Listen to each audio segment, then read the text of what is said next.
early examples of broadband mapping and how it helps to create an incentive for customers that want to say, hey, this is our target market for gigabit networks. Foreign countries have done this, and they put forth companies in the broadband map. And what I wanted to show here was when you have information in a broadband map, let me just zoom to what I wanted to show you.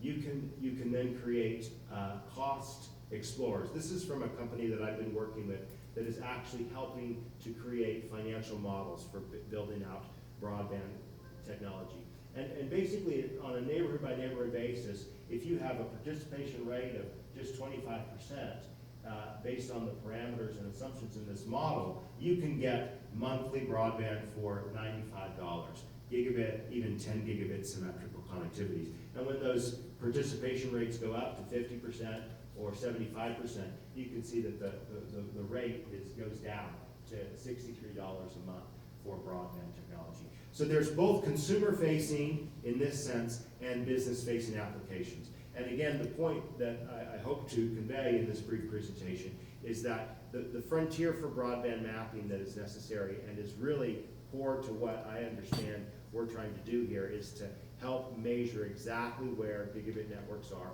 Utah will benefit substantially because we have in UTOPIA the largest gigabit network in the country.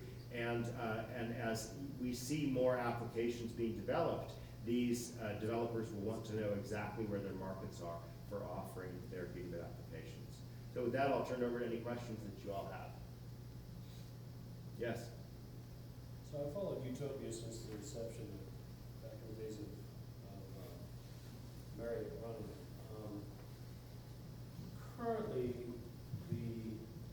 UTOPIA has the issue that they are transport, but not necessarily selling the services on top of the transport.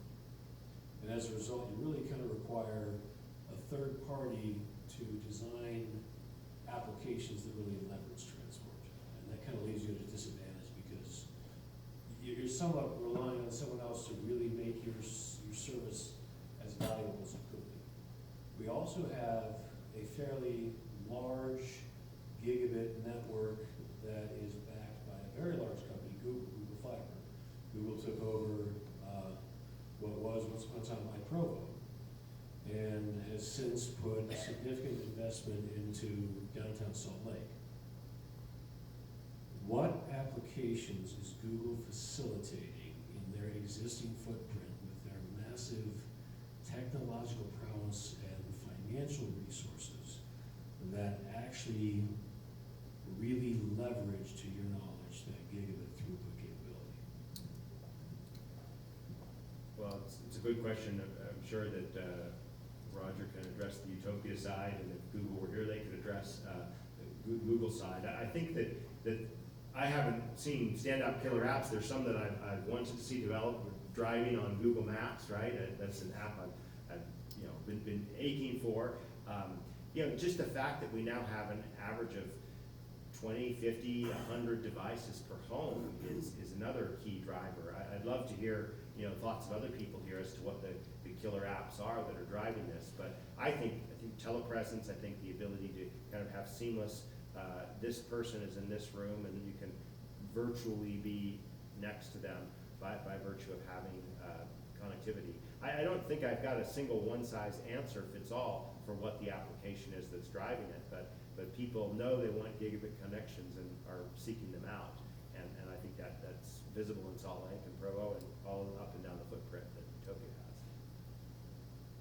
has. As far as our role in promoting applications, I think there's, in an ideal world in our structure, we would be maybe further in the background and say we're transport only, and that's kind of the way it was created. It didn't go so well. Now, as opposed to us just being in the background, people seek out UTOPIA Fiber, and the relationship with providers and applications and things is something that's kind of a flavor of UTOPIA Fiber versus just you're going after that provider and they are happening to use UTOPIA for the transport. So similar to like why we're here in these conversations and why we're actively deploying smart city applications. In an ideal world, we wouldn't be. The private companies and the application providers, there'd be all this marketplace activity, and we would just kind of sit back and allow that to happen on our networks, and it hasn't. As a result of that, it is happening because we're proactively promoting those things and seeking after those solutions. So we are seeing those things, right? We're the #1 provider of smart air quality sensors in Utah. You know, we were just a network provider, right? But we jumped in, and we jumped in big, right? At that point, you're probably pushing 85K of data, and I'm not trying to step on the concept of gigabit connectivity. I've been in tech since '85. And my frustration with my technical compatriots is when we try to push technology that people don't need because we're trying to make our next point. Now, Cisco wants everyone to have 10 gigabit connections, not because most people can communicate via 10 gigabit connections, but because Cisco needs to sell more 10 gigabit connection gear. There are certain applications that have very real and valid need for connectivity. For example, one of the things that I can think of is, if you take a look at radiology files, they're huge, they're massive, okay?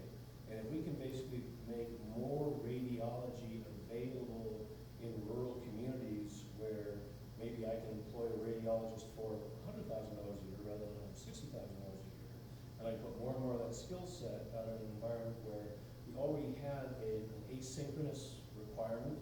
Typically, your radiologist is not there the minute that your MRI or your X-ray is basically read. It's something that happens over a period of time. There are applications that absolutely need massive data. There are also applications that need large interstates, okay, but don't necessarily need large last mile connections.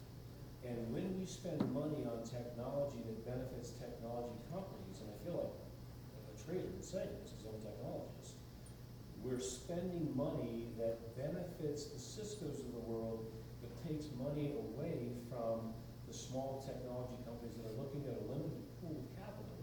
And if all of the money goes to infrastructure, then it can't go to application, because money is always a finite resource. So the question becomes, where do we literally use the bandwidth in ways that truly become valuable?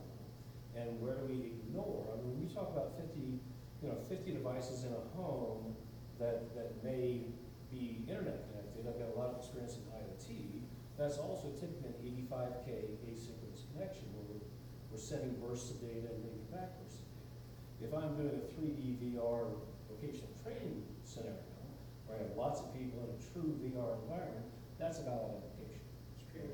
So the question I would ask, I mean, Utopia has been hampered by the fact that you don't really provide applications, you provide transport. So you can't really drive that, okay?